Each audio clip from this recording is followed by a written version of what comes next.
Hey guys, welcome back to the 429 podcast. I'm 2. I'm 9. And I'm 4. And this is another episode of Techcast. Techcast episode 17. Techcast guys. Friday, let's go. Yeah, let's go. We're into another Techcast. There's a lot of great stories I have. And without further ado, let's just get started. But before we get started real quick, just make sure you drop us a like, follow us on all of our social media platforms on Facebook, Instagram, and Twitter. And check us out on our website, the429podcast.com, where you can definitely find this podcast as well as all of our other podcasts I've listened to. Where can they check us out too? The429podcast.com. Got it. All right. And now let's get started. 9. Let's start with a story that's going to be very close to your heart, right? Because as we all know, your favorite holiday is coming up. And you're a sucker for deals. Ash Wednesday? Right? Yeah, Ash Wednesday. I love Ash Wednesday. Black Friday is 9's favorite holiday. He celebrates it more than any other holiday in the world. And this deal came out earlier this week, and it's that the OnePlus wireless earbuds, which retail for $89, right, were on sale for only $1. Yeah. Right, earlier this week. I knew just this deal. $1. I missed the deal. What the heck? As a master of deals, I knew about this deal. Did you get a pair? And that. No. Well, this is the interesting part. There's controversy surrounding this, which is why it's on TechCast this week. It turns out, right, that the second the website went live at 11 a.m. Eastern Standard Time for the sale to start, the website crashed. And when the website came back online at 11:01 a.m., all of it was sold out. And not a single person on any social media platform is actually saying that they received a pair. So a lot of people are thinking it's just a hoax that OnePlus pulled. Now, we don't know what the exact truth is because there's also rumors going around that OnePlus actually just credited a bunch of people a coupon to get the earbuds for $1. But I don't know. Where's my coupon? What the hell, OnePlus? Well, you need a OnePlus account for it, and I don't know if you have a OnePlus account. Oh, what? I see. That's screwed up. Yeah. That's intimidated towards me, who does not have a OnePlus account. So it was an interesting one, and it's to be determined what happens. But they said there will have another drop coming soon, right? And so we'll see what happens. Make it only for me, though. Only for you? Only for me. I'll promise I'll hand it out. I promise. And what's crazy is that this drop happened 4 times, right? So there was a drop every hour for 4 hours, and no one got a pair. Wait, really? Yeah. I didn't know about that. I thought it was just the initial drop. No, so there was one for every 4 hours, and so that's actually very interesting to see that. And no one got a pair, and not one person. Wow, okay. And the website crashed every single time, or just the first time? Every single time. I don't know. Maybe it did, right? Maybe someone was testing some code in production, but looks like that's what happened here. Just keeps crashing left and right. Man. But let's keep going, right? Next one. This is a person. More deals? What happened? More deals? No more deals, but this is a person I admire greatly, and you guys might admire him as much as I do, but I definitely admire him. Black Friday man? His work in the computer sphere. Mr. Bill Gates is back in the news. Okay. Bill Gates came back saying that in-person meetings aren't the gold standard anymore, and that 50% of all business travel will go away post-pandemic. What are your guys' thoughts on that? So is he saying out-person meetings are the gold standards now? Yeah, so he's saying basically these Zoom and these video call platforms are actually not meant to go anywhere. And there's actually a lot of debate going around in circles in the business community of whether or not he's right or not. But what do you guys think? I think he's probably exactly right. I think he's exactly right. I love Bill Gates. That man is heart of gold and a fountain of wisdom. Mm-hmm. I think he's totally on the nose, and he's been on the nose. Granted, he's been wrong before, but he's been on the nose, I think, for his recent predictions, especially with the trends for tech companies during the whole pandemic. He was one of the first to say that economically these companies are going to do well. Everybody else is going to have a staggering downfall due to the shift in our infrastructure and all that. But he really, even though a lot of people said even the tech companies will have a hard time dealing with the change, he predicted at very early on that these tech companies will adapt and even overcome with record numbers. And it happened. It really did happen. So I totally believe that. I think so too. Interesting. I'm in the same boat as you guys, right? And so we'll see if he's Because Right. I think you said you like in-person meetings. I think you. I love in-person meetings. I am actually the biggest fan of in-person meetings. Right. I know it can be a waste of time depending on your organization. Right. Yeah. But I truly love in-person meetings because it's not really about the meeting itself. The meeting itself, the content I could always get online, right? But the pre-meeting and the post-meeting camaraderie that happens with either your coworkers or your clients or whatever it may be, that's something that I think is just invaluable. You know, that's where the actual deals or connections actually get made, in my opinion. So it's to be seen what actually happens, but I think for most like organizations moving forward, in person may no longer be an option, right? So my prediction, if you want to hear my prediction on this, right? Formal meetings will be out of place, but those casual meetings, you know, coffee shops, you know, like restaurant meetings, you know, realistically, where a lot of the actual big dealings are actually made, you know, just casual places hanging out, will always be in trend and will always still continue on. Interesting. It's to be determined, and I hope things go back to normal. You know, I'm one of the biggest proponents for that, but we shall see. But anyway, continuing with, you know, the whole technology piece and in-person meetings, right? Oh, we are a TechCast, so. Here we are. Zoom has announced that for Thanksgiving Day, because it loves families, it will lift its 40-minute time limit for free meetings. So you can actually have you can have unlimited Zoom calls on Thanksgiving Day with your family members all across the world, just so everyone's safe during the pandemic and that they watch for everyone's times. I was surprised about this. And a lot of people, you know, are really happy about it, right? They say like it's good, cheap marketing. Mm-hmm. The other half of the community was like, well, why aren't we just using Discord?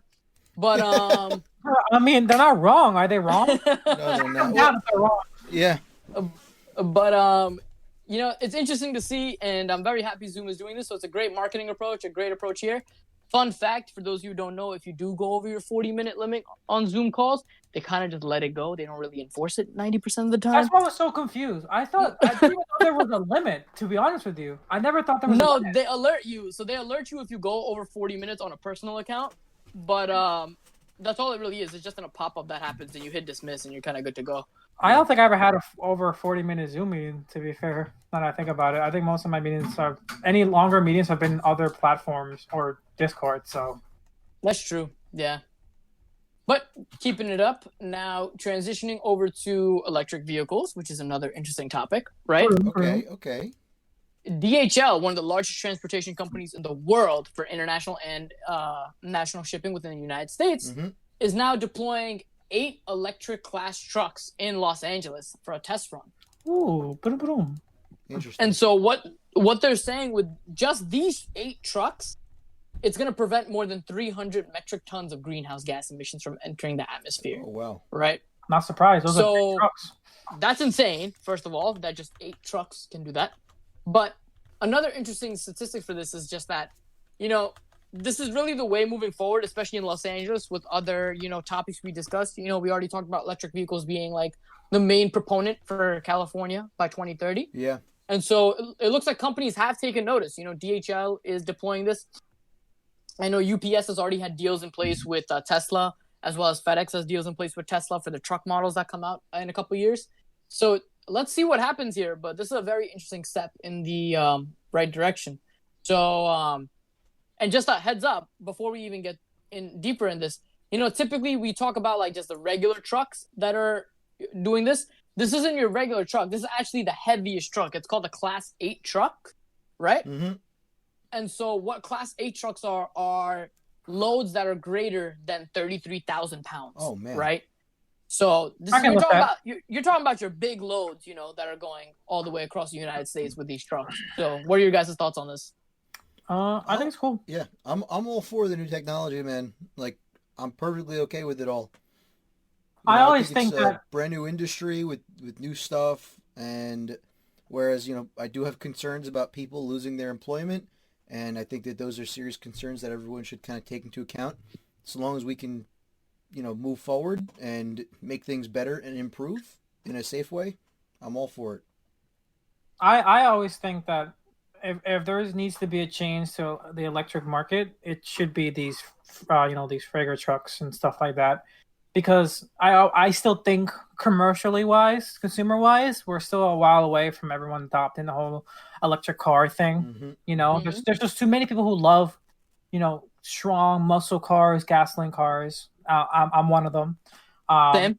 And that's going to be there for a while. But if there's any place that if you really want to make a big impact, and I think needs the innovation is these these transportation departments, these trucks, these packaging things.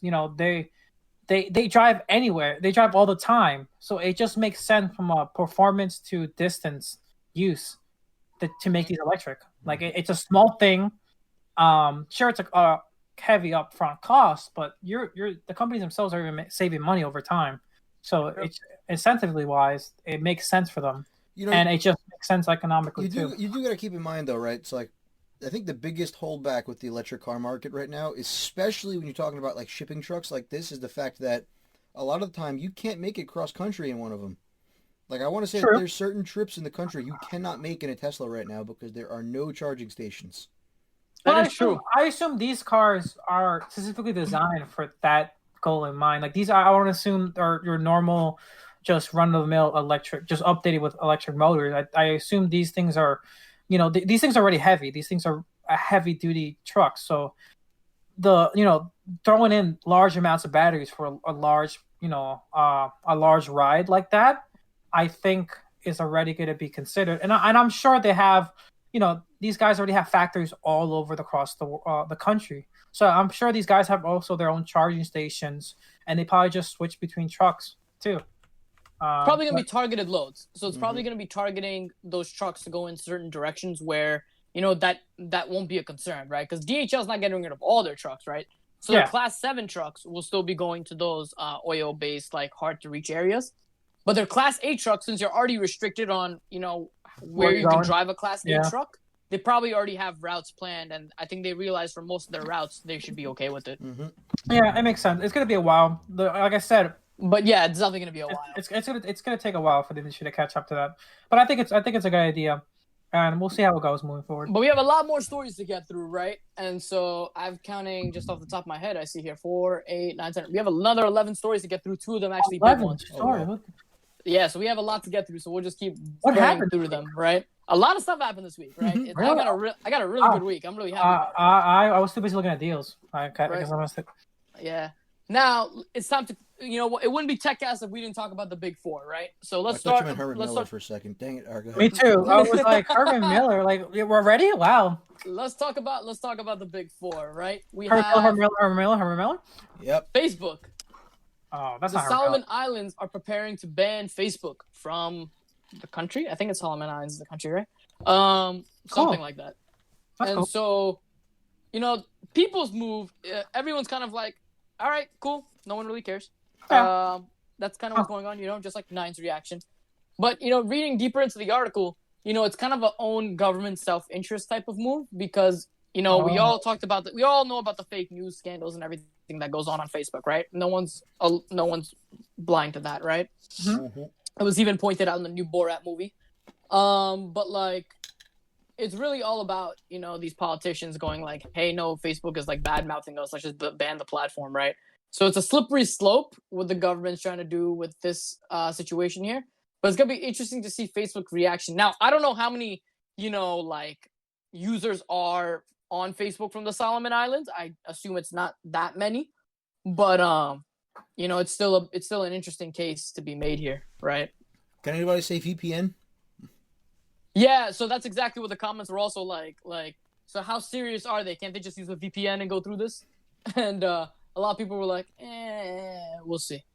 So the question, how many people in Solomon Islands actively want to still use Facebook? That's also a valid point, right? So it's to be seen and to be determined, but interesting. It's an interesting piece here. Because unless they're going completely off the grid, like China and North Korea do with their like insane firewalls, you're never blocking anything. So. Yeah, you're never really blocking it, exactly. And I don't think, they're probably going to go that crazy. I think this is just a move to just make it harder to get on Facebook itself, Well, isn't it? I'm reading the article. It's saying that this action is actually influenced by China. So it could of course it is. So it could be possible that China's lending some of the technology also to really block it completely. I doubt. I think China has much bigger fish to fry than worrying about a country accessing Facebook. Well, to be fair, it's not just the issue is accessing Facebook, but in a way, you're kind of limiting Americans' influence overseas, because as much as Facebook is a global platform now, it is still mostly an American kind of media. It kind of still stems from that, and it's kind of the reason why China blocked in the first place. They knew they couldn't really control it, and especially that aspect of its origin, so they just blocked it. So I think China, kind of like how the Cold War with the Iron Curtain, they're kind of just enclosing more countries into them, and I'm sure they like the idea of more people joining their ranks. That's fair. I think it could be that. Let's keep it going. This is actually one of the big tech stories that came out this week. I'm surprised neither of you guys mentioned it. Bigger than deals. I highly doubt it. Well, this is a deal in some sense. Oh, hit me. Amazon will now be selling prescription drugs. I knew it, man. I knew this was gonna happen. So they finally got the license to go through. They got everything to go through. Amazon will now be selling prescription drugs. And get this, they will also sell it to you if you do not have insurance. And if you don't have insurance, they sell it to you for actually a bigger discount than if you did have insurance. So in a sense, Amazon's kind of killing the insurance industry for prescription drugs at the same time also. So it's very, very interesting that this is going down. What are your guys' thoughts, real quick? Well, the first thing I just read was that it would be Costco's deal, and I don't think so. So it's not totally dead. But Costco, yeah, that's true. But Costco, you got to buy a membership. Yeah, but it's worth it. I'm not disagreeing with you on that. You could also say the same thing with Amazon. Amazon, you have to buy a membership. You gotta have Prime, don't you? For this. Yeah, but you get so much more from an Amazon membership. Did you been to Costco? Do you been to Costco? Those pizzas, those churros, that's worth the price of admission. All right, I'll tell you right now. I think that Big Pharma is too big to let Amazon destroy them, and they benefit too much from insurance for them to really take a hurting from this. So, whatever Amazon thinks they're doing, I don't know if it's going to be as big of an impact as these articles make it seem. Doubt. I understand your point, and with the lobbying of Big Pharma and everything, of course, that's a valid point. But just a statistic I would like to throw out there, right? Mm-hmm. Jeff Bezos' net worth in the beginning of 2020 was $103 billion. Mm-hmm. Okay. Now, as of today, right, his net worth is sitting at about $195 billion, right? So he almost doubled his net worth in a year. Sure. In a pandemic time because of the moves that Amazon is making. And I think that a move like this in the prescription drug market, even if Amazon gets 1% or 2% of the market, you're going to see Jeff Bezos be worth at least $500 billion. I think Jeff Bezos in our lifetime, right, will become the first trillionaire. I don't like that. Right? That's insane to think about.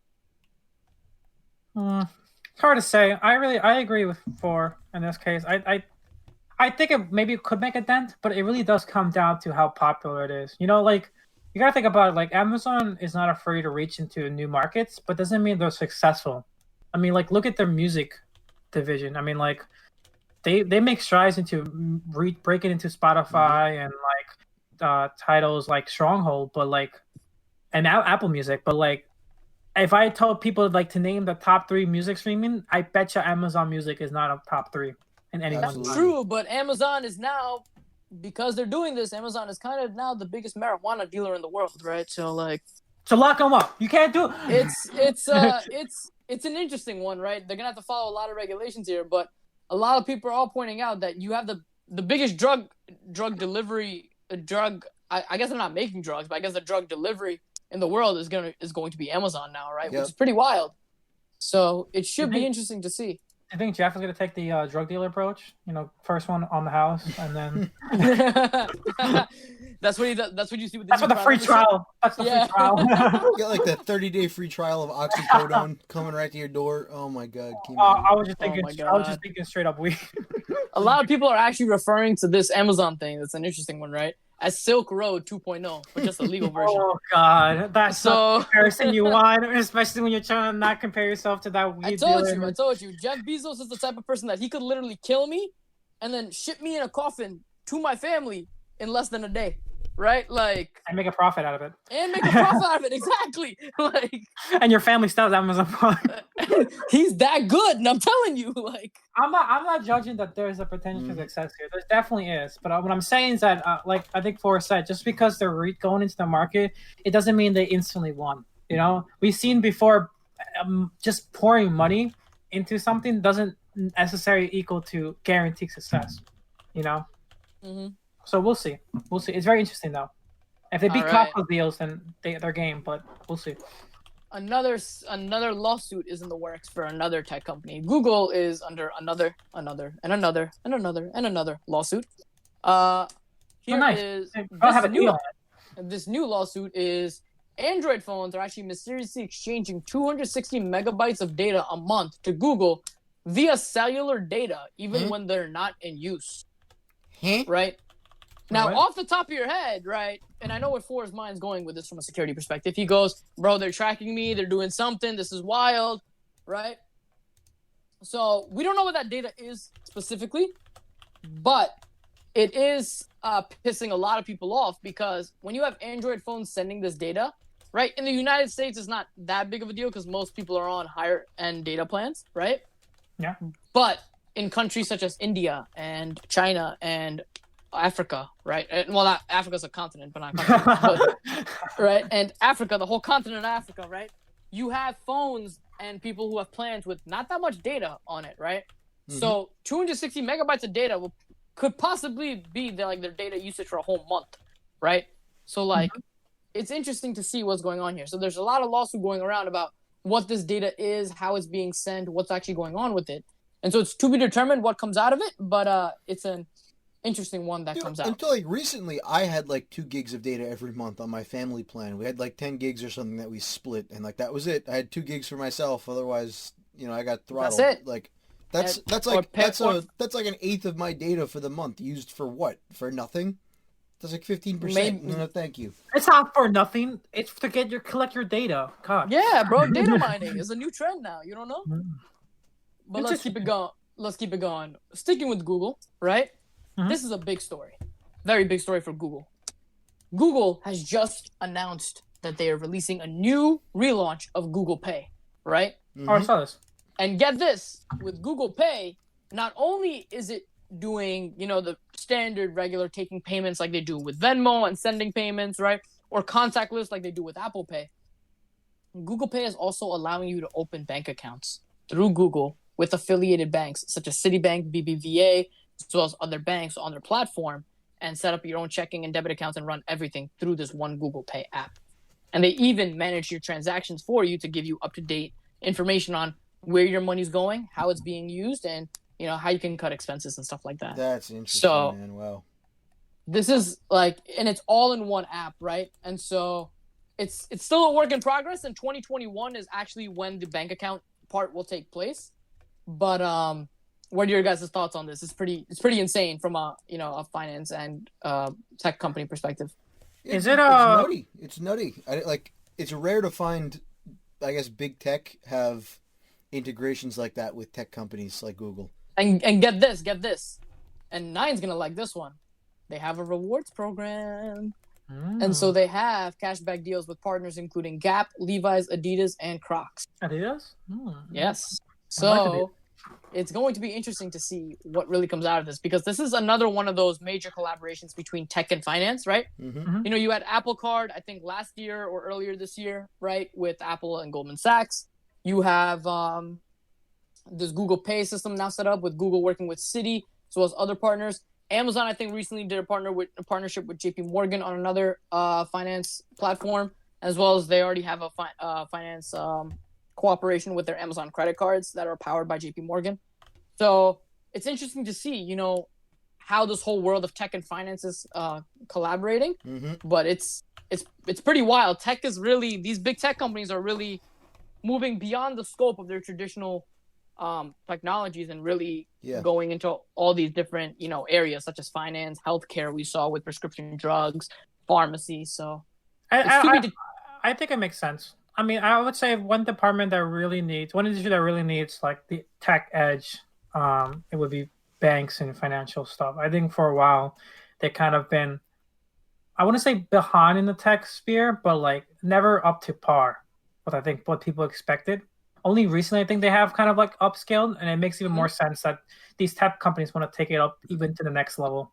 And that's fair, and I agree with you from a techie perspective. I definitely agree with you. But I think Four alluded to this earlier. When we talked about it on another podcast or TechCast episode, there's a lot of regulation that comes with this, right?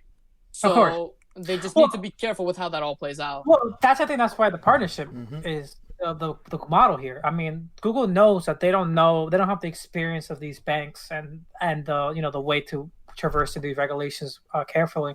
So what I'm really trying to say is that in scopes of like their mobile app experience, their website experience, and just the overall experience, the user experience, like the UX, right? Tech has always been forefront of that, right? Because they know the money comes in if people have a good experience, right? Yeah. That's true.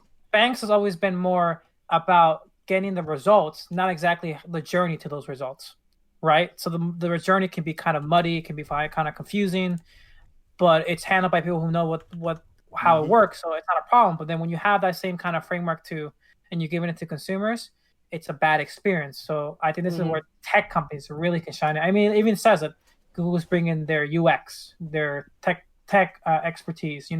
These are the things that big financial banks are really falling apart on. Yeah, and we got a few more stories to roll through. Another bunch of big ones right this week. Sorry to keep. This might end up being 45 minutes of TechCast, maybe, right? But let's keep it going. I'm gonna overshadow 9's TechCast last week. 4 is gonna like this story. I'm ready for it. Google is rolling out end-to-end encryption for RCS in Android messages beta. Oh, hell right? Yeah. So, brief overview on this. Exactly, right. Brief overview on this. Android messages do not have end-to-end encryption right now. So Google, as well as any government entity or third-party organization that has access to those messages, can actually go and see your messages. They're actually stored in, I think, plain text. Right, so there's no encryption. There might be some hashing involved, but easy to break and stuff like that. So nothing really crazy. And so RCS is what the next iteration of SMS is going to be, sending text messages and data over the wires, right? But RCS will be end-to-end encrypted on Android messages moving forward. And so Google or any other third-party entity besides China and Russia will not be able to see your messages and be able to decrypt them and see anything like that along those realms. So those exceptions, yes, but I'm almost certain, I can't guarantee you here, but I'm almost certain that only applies to just people within China, people within Russia. But I could be wrong here. So yeah, it's a very interesting concept that's being rolled out, and I wanted to get your guys' thoughts on this because, like 9 just pointed out, right? Isn't it already end-to-end encrypted? So it turns out iMessages on Apple's platform are end-to-end encrypted. Yeah, that's what I knew. I knew that for sure. I thought, but Google, Android messages are actually not end-to-end encrypted. Right? That's why I made the assumption because I knew iMessage was end-to-end encrypted. And WhatsApp is also end-to-end encrypted as well as other Telegram, messaging platforms. Telegram, Signal. These are like it's kind of the norm now. You kind of have to be end-to-end. Especially with the rise of privacy concerns these days. Yeah, so it's like, Google, where were you at? But like after 2 years, they finally got to this stage, and so it took them 2 years. Well, I mean, they were also doing RCS at the same time, right? So they were kind of just looping end-to-end encryption inside RCS, and that's what happened. Yeah. What is RCS? RCS is basically the next standard of SMS. You could think of it as like SMS 2.0. iMessage for Google. Basically. So wait, does that mean like iPhones would typically use RCS too? Yep. iPhones and any other basic cell phone usage can use RCS. So it's not just on Androids, right? It'll be like globally applied. But Android will only use their Android messaging app directly between the Android phones, I'm guessing. Well, I just want Apple to finally integrate. Like, maybe if this happens, they can finally integrate RCS into iMessages, and then there won't be that big gap between my iMessage conversations and people that have freaking Android phones. No, it's not going to happen. Exactly. So that's one of the biggest points Ford just brought up. Your messages will actually turn out to be phone agnostic soon, right? Like, if you just pointed out, if SMS is deprecated like we presume it to be in the next few years, and RCS takes over on the newer phone models, right? Yeah. Eventually, you're going to be seeing just blue messages sent to your people who have Androids, and it's just going to make messaging more effective and more accurate, right? What? So you're saying now, if I message someone, I will know right away if they have an Android? Nope. Yes, you won't. Maybe eventually. Right now, obviously, we do, but I mean, So how can I laugh maybe with Apple, maybe Apple makes those messages purple to you those to just make sure you're just can still make fun of them. And here's what But you like, do, ready? You send them some emojis, you tell them to screenshot your text messages and send it back to you, and then you laugh at them like that. Okay, yeah, I like that. I like that idea. Or Apple, get on this, right? You make Apple-specific emojis, so then if it comes out as a square for them, then I know that they don't have an iPhone. So yes, I'll make it purple. I'll make it purple. Actually, that did come out in the latest iOS update. That actually did come out in the latest iOS 14.2 Perfect. update. So go check it out. They're already ahead of the curve. I knew it. But speaking about Apple, right? Now we got some Apple stories coming in the works. Finally. Apple is reducing its App Store fees from the 30% down to 15% for users with under 1 million in revenue. That's me. Yeah. Sadly. So it's interesting. So this is actually a small business move. What's going on here is that, like, I guess with the battle with Epic that they've been having back and forth about the fees and everything, right? Apple is really just Apple's really giving the ability to smaller end developers to actually go in and make more of a cut of their work. They're trying to reduce the number of people pissed off at them. Basically, yeah, that's the best way to put it. Like, that's basically all consumer-friendly moves we just described. But in another sense, let's keep going with Apple news, right? Apple is also paying $113 million settlement fees to the Battery Gate scandal, right? We're still not done with that? Nope. Well, now we are, because now they're settling it. Oh. So Apple is basically going to be paying $113 million in settlement fees for actually putting into practice of intentionally slowing down old iPhones, right, through updates. And so that's a lot of money. Yeah, but it's not Apple. Not to Apple, and also none of it's going to the fingers. It's going to the lawyers. Yeah. So if you're Apple, it's only about maybe not even like it's like $50. It's like $1 fee, to be honest. It's with you. Hey, it's not $1. It's $50. It's $50. Come on, it's a little bit more. It's not but like one. That right. On top of that, even for the people who are getting the settlement, right, it's only like $15 for you. So like, if you're super excited for it, go for it. But it's $15, and I think I'm just gonna let it pass because I don't feel like providing my social security number to them to get it. So I'll let that one pass. Yeah, I remember that was like a few months ago, right? When they initially offered the form, and I was like, oh, okay, wait, I need my SS? Yeah, no, I'm good. They can keep the 25, 15, whatever. Yeah. I was like, never mind. Like, yeah. Apple probably already has my social security number, but I don't know whose hands those papers will get to, so rather not take the risk. We'll see. I'm not really a big fan of it. Final Apple story. Then I got 3 more stories after this, but 2 of them are super big and actually really interesting. The first views are in for Mac Minis with the M1 Apple Silicon chips are actually, not surprisingly, really freaking good. So it's actually super compatible. It's actually sped up your Mac Minis if you had the old Intel chips by like 200%. And so it's actually insanely fast, insanely cost-effective for Apple to make, and it just really improves their hardware. And it's an interesting one because this is the start of something brand new for Apple in this sense. Well, not brand new. It's kind of a revival of what they did in the past, with the PowerBooks. Yeah. But it's interesting to see, this tech make a comeback for Apple and how it's going to really impact their hardware and technology focus moving forward.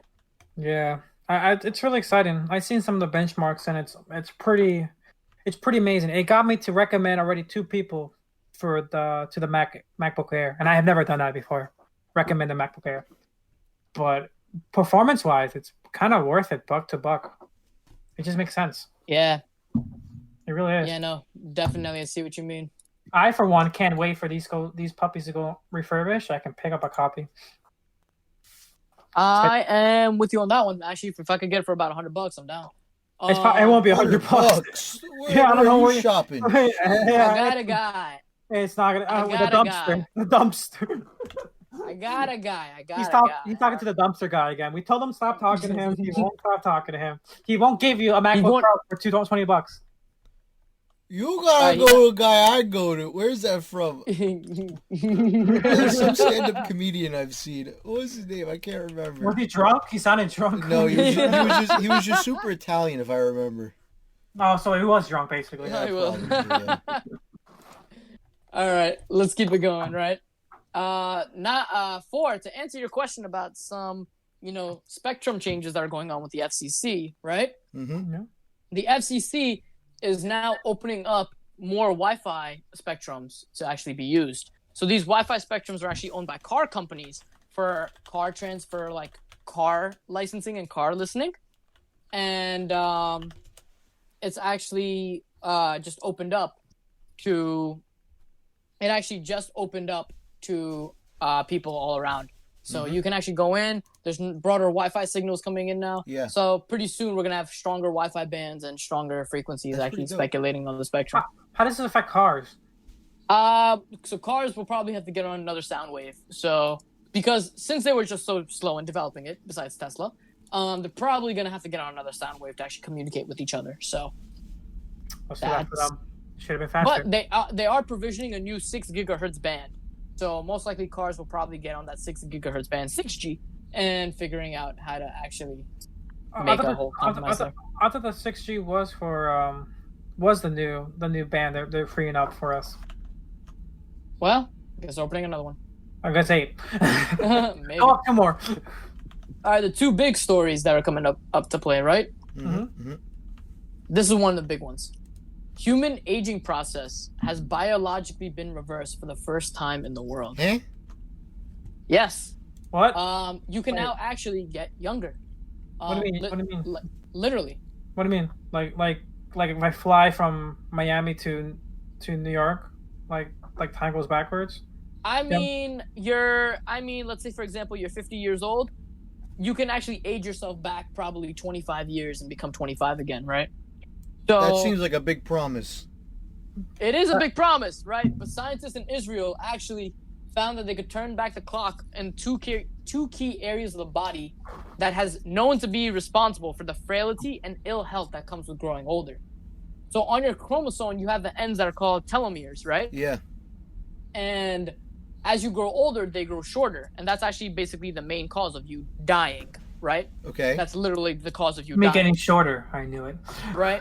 And so what these scientists in Israel have actually done is developed a, I think it was oxygen therapy in pressurized chambers, and actually performed that on humans and found that it actually increases your telomeres by as much as 20%. Oh, right? man. Which is the equivalent of about 25 years. What? So they already did it? Yeah. So it's pretty wild. But they'd have to do that to every cell in my body, or at least enough of them so that way they'd replicate. You know what I'm saying? Well, so you would do it. Well, so the telomeres on your chromosomes are actually responsible for the cell reduplication. So what would actually happen is if they do it on the telomeres, which is the root cause of it, it would eventually transfer to all cells of your body. Damn. It's an interesting point to bring up on longevity. Oh, but man. The article caveats this is probably not something you could do tomorrow, right? Why? And that it's not ready yet. And the best thing is obviously just don't be obese, stop smoking, just get some physical activity in and get some of your vitamins in, and you should be fine as well. Nope, I guess I can do whatever I want now. They're gonna age me backwards. Thank you. I'm gonna jump off a roof. Well, I could just age backwards, right? The time goes backwards. Just advice. The trial was included 35 healthy independent adults who are age 64 and older that they performed this on. So you're right? saying if I'm a 20-year-old unhealthy person, it's the same thing. Got it. Pretty much. And finally, wait, I have one important question. Yes. What if you're 25 and you go back 25, or 24 and you go back 25? What happens? There's probably gonna be an age limit for this. Like, you didn't say that. I'm gonna be a baby again. Yeah, but your telomeres probably don't go back far enough. Like, yeah, you know what I'm saying? Like, you're not just gonna be a child. You're still an adult. It just means that your cells are healthy when they replicate. No. I want to go in there and come out as a chamber. Well, we don't know what the whole process looks like yet. There could be horrible side effects if you do that. So just be careful. Being a baby's cool. Finally, the last story I have, right? and it's something to bring up just because of the times we're in, the pandemic we're in. COVID vaccines have actually been announced and have been announced as effective, right? So we have. There they are. We don't need this anymore. We can just age backwards. We have the we have the Pfizer vaccine, which is showing a 95% effective rate. We have Moderna, who also came out with a vaccine that's showing a 90% effective rate. And these vaccines are actually and then we production. Have the anti-aging thing that has 100% effective rate. Okay, hold on. Wait, one more question on this anti-aging thing. What if I'm like 18? Can they increase the length of my telomeres by like 3 years? Probably, yeah. So you can't drink anymore. No, I'm saying increase the length of my telomeres if I was 18. No, if you increase it, that makes you go back 3 years. No, decrease the length of my telomeres by 3 years. You're wrong. See? You can, but it's probably going to be more. They're not going to get that accurate for 3 years. You're probably going to get like 25 years cut off your lifespan. But hey, in 1 minute you're 16, you become 35. Oh man, it's like that Disney movie where like 13 to 30. It's just like that. Horrible. You're like 11. All of a sudden, you get aged, and like you got a beard now. Like the next day. But you have none of the wisdom, so it's even worse. Oh, man. Excuse me. Anyway, can I have that juice box over there? But anyway, COVID vaccines are out. Right. This is the final story I want to end TechCast with. But COVID vaccines are out. Right. We should be seeing distribution at least within Europe and the Americas pretty soon. Right, with obviously high risk individuals getting it first. Dang it. And so it should be pretty exciting to see, hopefully this pandemic come to an end. There are still estimates that the pandemic may still go on till at least a decent amount of next year, but it's definitely a step in the right direction that we have something that, we have a ray of hope coming out now. This to me is the best news I think that we could ever have had. Probably, maybe in our lifetime. Anti-aging? Because just think about this. Just think about the feat that this is. This is the first time ever in human history that we will literally annihilate a natural disaster, right? Because that's what I'll consider a pandemic is a natural disaster. We will annihilate it by ourselves. Humankind will annihilate a pandemic. Like that just in itself is spectacular.